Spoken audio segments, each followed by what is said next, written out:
The sheer scale of this crisis is staggering, confirming what anyone driving through Los Angeles County can see with their own eyes. The most recent point-in-time count reveals a deeply troubling picture. According to the Los Angeles Homeless Services Authority, LAHSA, the total number of people experiencing homelessness in Los Angeles County hovered near 175,312 individuals in the 2024 count. Of that number, a staggering 145,252 were within the city of Los Angeles alone. What is perhaps most concerning is the makeup of this population. While the county saw a modest overall decline in the 2024 count for the second year in a row, the overwhelming majority, approximately 70%, were unsheltered, meaning they are living in places not meant for human habitation, like cars, tents, or on the street.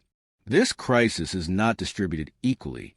Historically exclusionary and racist policies continue to play a devastating role, with the black community being drastically overrepresented, accounting for around 31% of the total homeless population despite making up a much smaller percentage of the county's general population. The problem is driven largely by the sheer economic precarity of the region. In fact, the leading cause cited by those newly experiencing homelessness is economic hardship, which account for over half of all new cases. The numbers are not just statistics. They represent a sprawling, sustained failure of affordable housing and social safety nets. Life in the shadows, vehicle and RV homelessness. While the image of a sidewalk tent city is what often dominates the media coverage, an equally pervasive and rapidly growing form of homelessness is occurring out of sight, vehicular residency. Across Los Angeles County, the shelter for thousands is not a tent, but the confines of a car, van, or dilapidated RV.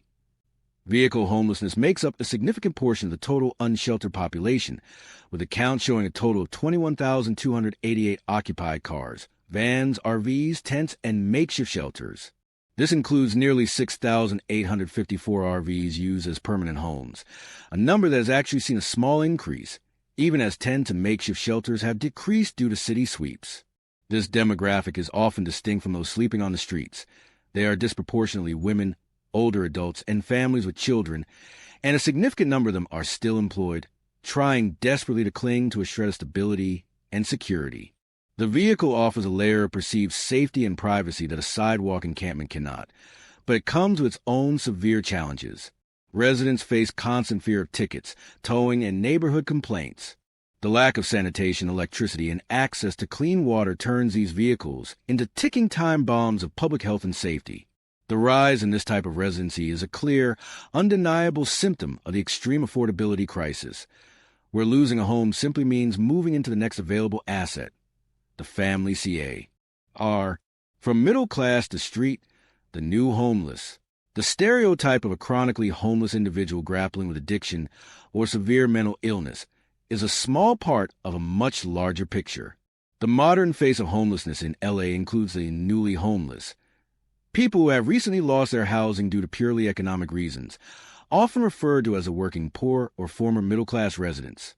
These are people whose lives were upended not by a breakdown, but by a broken system. The primary structural cause is the unaffordability of housing.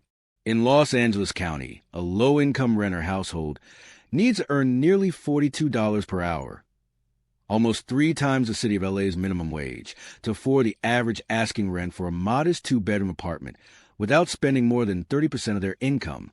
Stagnant wages combined with skyrocketing rents mean that one unforeseen financial shock, a job loss, an unexpected major medical bill, a death in the family, can instantly shatter a household's fragile stability. Many of these individuals are people of color, single parents, or older adults who spent their working lives one paycheck away from crisis.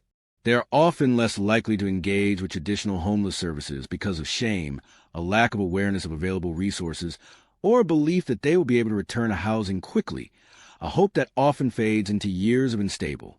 I2I, meet Olivia, a week on the streets.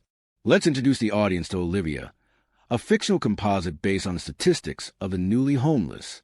Olivia is a 38-year-old single mother who, until recently, worked 50 hours a week as an administrative assistant at a dentist's office.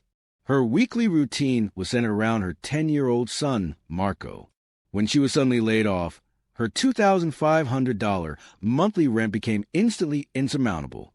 Despite the assistance programs, the wait lists for rental relief were months long, and within 60 days, they were forced out of their small apartment. Their new home became her 2008 Honda Civic. For the first week, Olivia tried to maintain a routine. Every morning, she drove Marco to his public school, using a fast food restroom to help him get ready. She would then spend her day parked in a safe-looking residential area, endlessly applying for jobs on her phone, rationing the last of her data. She quickly learned the street rhythm.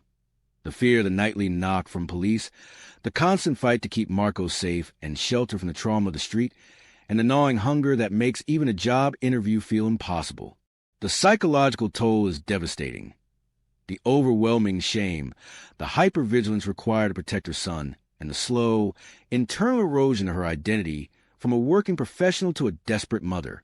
Olivia's story is a direct consequence of the staggering gap between LA's cost of living and its average, wages, the mental health epidemic, crisis on the sidewalk. The crisis of homelessness is intrinsically linked to a devastating mental health epidemic. For those on the streets, the challenges of untreated mental illness are compounded by the trauma of being unsheltered, creating a deadly cycle that is incredibly difficult to break. Data suggests that a significant portion of unhoused individuals in Los Angeles County, estimates range up to 54% in some studies, report having a mental health condition. For the chronically homeless, the numbers are even starker, with approximately 63% having a mental illness and nearly half suffering from a substance use disorder. But what is often misunderstood is that life on the streets itself is profoundly traumatizing, often creating or exacerbating mental unwellness, including severe stress, anxiety, and depression. These are individuals who are exposed to violence, environmental elements, and a constant lack of personal safety. Furthermore, the symptoms of severe mental illnesses, such as paranoia or psychosis, can actively prevent individuals from accepting or retaining housing, as they may distrust outreach workers or be unable to navigate the complex requirements of supportive housing programs. The tragic result is a much reduced life expectancy. A recent report found the average age of death for a person experiencing homelessness in LA County is shockingly low, 51 for men and 48 for women. This reality underscores not just a housing crisis, but a public health emergency. The system is struggling to keep up, with a critical shortage of mental health outreach workers and a fragmented service system that is failing to reach the most vulnerable Angelenos.